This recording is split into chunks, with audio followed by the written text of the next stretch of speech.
नमस्कार। इस वक्त की ब्रेकिंग न्यूज़ जो है वो जापान से मिल रही है। जापान में भूकंप के बाद सुनामी की आहट है, इसे लेकर अलर्ट जारी कर दिया गया। करीब करीब 80 सेंटीमीटर ऊंची लहरें इस वक्त नजर आ रही हैं। इस वक्त का जो बड़ा अपडेट आपको बता दें, जापान में शक्तिशाली भूकंप के बाद सुनामी की आहट है और इसे लेकर अलर्ट भी जारी कर दिया गया है। और अब तक जो जानकारी मिली उसके मुताबिक ज़मीन के अंदर करीब करीब 10 किलोमीटर इसका केंद्र बताया जा रहा है। 10 किलोमीटर की गहराई इसका केंद्र बताई जा रही है। यूएसजीएस ये अमेरिकी भूवैज्ञानिक सर्वेक्षण की संस्था है। जापान के मियाको शहर से करीब 100 किलोमीटर पूर्व उत्तर में समुद्र के अंदर तेज़ भूकंप आया और इसकी जो शुरुआती तीव्रता है वो 7.4 मापी गई थी। बाद में हालांकि तीव्रता बढ़ गई, 7.5 के आसपास ही पहुंची और उसके बाद भूकंप के बाद सुनामी को लेकर अलर्ट जारी कर दिया गया। जापान में लंबा चौड़ा इतिहास है भूकंप का भी है और सुनामी का भी, वो भी हम आपको बताने की कोशिश करेंगे। पहले ये जानकारी आपको बता दें, पूरे जापान में तेज़ भूकंप के झटके महसूस किए हैं। पूरा देश जो है वो इससे हिल उठा है और सुनामी जैसे ही भूकंप के झटके महसूस किए गए, इसके ठीक बाद सुनामी को लेकर बाकायदा अलर्ट जारी किया गया है।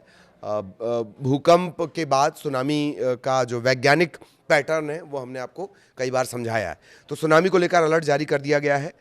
जापान का जो मौसम विभाग है उसके मुताबिक उत्तर और उत्तर पूर्वी हिस्से में 7.5 तीव्रता का एक तेज़ भूकंप आया था और उसके बाद सुनामी को लेकर चेतावनी जारी की गई है। जो इवाते प्रांत है, इवाते प्रांत के कुजी बंदरगाह पर करीब करीब 80 सेंटीमीटर जो ऊंची सुनामी की लहरें हैं वो अभी तक देखी गई हैं। अब तक जो रिपोर्ट जापान के मौसम विभाग के पास पहुंची है, ये शाम को करीब 4:53 के आसपास, वहाँ के समय के हिसाब से 4:53 के आसपास आया है। और शुरुआत में जो जापान का जो सिस्टम है रिक्टर पैमाने पर जैसे हम नापते हैं 4 तीव्रता का, 5 तीव्रता का, वहाँ पर थोड़ा सा अलग है। 7 स्तर में वहाँ पर भूकंप की तीव्रता नापी जाती है और उसके मुताबिक ये ऊपरी 5 में दर्ज की गई है। 7, 6 ऊपरी 5 में ये दर्ज की गई है, मतलब 5 से भी ज़्यादा घातक, इसे समझ लीजिए। ज़मीन के अंदर करीब 10 किलोमीटर की गहराई पर ये भूकंप आया था और मियाको शहर से करीब 100 किलोमीटर पूर्व उत्तर की तरफ समुद्र में तेज़ भूकंप था। 7.4 इसकी शुरुआती तीव्रता और उसके बाद 7.5 इसे कर दिया गया है। जापान मौसम की जो विभाग है उसने एजेंसी जारी की है कि अगले हफ्ते, मतलब अगले हफ्ते इसी तरह के और भी भूकंप आ सकते हैं। जैसे मैंने शुरुआत में आपको बताया था कि भूकंप की एक लंबी चौड़ी हिस्ट्री जापान की रही है। 3 मीटर तक लहरें उठ सकती हैं। अब तक जो खबरें रिपोर्ट की जा रही हैं वो करीब करीब 80 सेंटीमीटर की लहरें देखी गई हैं और उसी की जानकारी मिली है, लेकिन ये और ज़्यादा घातक हो सकती है। सुनामी और ज़्यादा घातक हो सकती है। 3 मीटर तक ऊंची लहरें जल्द पहुंच सकती हैं। और इस तरह की घटना के बाद जो प्रधानमंत्री हैं सना ताकाइची, उन्होंने लोगों से ऊंची जगहों पर जाने के लिए कहा है। धैर्य बनाए रखने की अपील की गई है। प्रभावित इलाकों में लोगों को समुद्र के किनारे, नदियों के किनारे से दूर रहने के लिए कहा गया है। पानी तेज़ी से भर सकता है। भूकंप और सुनामी के बाद जो सबसे पहला जो टेंशन होता है वो है परमाणु संयंत्र। उसकी क्या स्थिति है?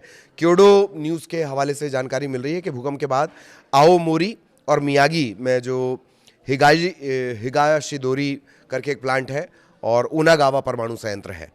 हिगाशिदोरी और उनागावा, इसमें कहीं कोई गड़बड़ी नहीं पाई गई है, क्योंकि सबसे पहले भूकंप का आना और अगर इन परमाणु रिएक्टर्स पर असर पड़ेगा, इन परमाणु संयंत्रों पर असर पड़ेगा तो तबाही का अंदाज़ा नहीं लगा सकते हैं आप। तो ये दोनों जो संयंत्र हैं वो सुरक्षित हैं। इसके अलावा फुकुशिमा दाइची और दाइनी, फुकुशिमा दाइची और दाइनी, ये जो परमाणु संयंत्र हैं वो भी पूरी तरह जो सुरक्षित हैं, कहीं कोई इनमें नुकसान नहीं हुआ है। और जो संचालक है बाकायदा उन्होंने पुष्टि भी की है। इस बीच सनाए ताकाइची के लोगों से अपील की गई है, सनाए ताकाइची ने लोगों से अपील की है, पीएम है, कि लोग ऊपरी जगहों पर चले जाएं और बिल्कुल भी पैनिक लेने की ज़रूरत नहीं, थोड़ा सा धैर्य बना के रखना है, संकट की ये घड़ी है। भूकंप प्रभावित इलाके में रहने वाले लोगों को हाई अलर्ट पर रखा गया है। जल्द से जल्द उन्हें वहाँ से निकलवाया जा रहा है, वहाँ से ऊंची जगहों पर, सुरक्षित जगहों पर पहुँचाया जा रहा है। अब तक जो जानकारी है उसके मुताबिक टोक्यो और शिन आओमोरी के बीच चलने वाली जो तोहोकू शिंकनसेन बुलेट ट्रेन है उसकी सेवाएं भी रोक दी गई हैं। तो ये एक बड़ा अपडेट, 7.5 तीव्रता का भूकंप, 80 सेंटीमीटर के आसपास की लहरें अभी देखी गई हैं, लेकिन अगले हफ्ते भी सिलसिला जारी रहेगा। सुनामी को लेकर हाई अलर्ट जारी किया गया है और अभी जो 80 सेंटीमीटर की लहरें हैं वो 3 मीटर तक ऊंची उठ सकती हैं। ये एक बड़ा अपडेट है इस से जुड़ा हुआ। और भूकंप के बाद सुनामी को लेकर भी अलर्ट जारी किया गया। क्यों ये अलर्ट जारी किया गया? दरअसल ये रिंग ऑफ फायर भौगोलिक तौर पर, जियोग्राफिकली अगर आप समझें तो रिंग ऑफ फायर पर ये है, और इसकी वजह से बहुत भूकंप के हिसाब से बहुत सेंसिटिव है। मैंने आपको बताया था करीब करीब 1500 भूकंप वहाँ पर साल भर में आ जाते हैं। इस तरह की स्थितियाँ हैं। अब सुनामी का पहले इतिहास जान लेते हैं और उसके बाद जो है कि मैं आपको भूकंप की भी हिस्ट्री बताऊंगा। और मैंने आपको कहा था कि हमने आपको ये जानकारी दी थी कि दरअसल परमाणु संयंत्र की चिंता क्यों करनी पड़ती है। फुकुशिमा परमाणु आपदा इसी के चलते हुई थी, इसी सुनामी के चलते। सुनामी के घटनाक्रम की क्या हिस्ट्री है पहले वो जान लीजिए। 11 मार्च 2011 तोहोकू सुनामी आई थी। तब 9.1 तीव्रता का भूकंप आया था। करीब करीब 20,000 लोगों की जान गई थी, और जो फुकुशिमा दाइची परमाणु संयंत्र है उसे गंभीर नुकसान पहुंचा था। 1960 में चिली सुनामी, और जापान के पूर्वी होक्काइडो में पैलियो सुनामी, करीब करीब 6,000 साल पहले की पूरी हिस्ट्री। और तब से सुनामी का जो एक लंबा चौड़ा इतिहास है वो यहाँ पर है। भूकंप की भी हम बात कर लेंगे। जापान भूकंप के लिहाज से बहुत सेंसिटिव ये माना जाता है। 1923 से लेकर और अब तक 2026 तक का जिस भूकंप का भी हम जिक्र कर रहे हैं, जो 7.5 की तीव्रता वाला भूकंप है, 5 से ऊपर अगर जापान के तरीके से, जापान के जो मानक है, स्टैंडर्ड है, उनके मानक में 5 से ऊपर है। और मोटा मोटी आप इससे समझ लीजिए 7.5 तीव्रता का भूकंप है।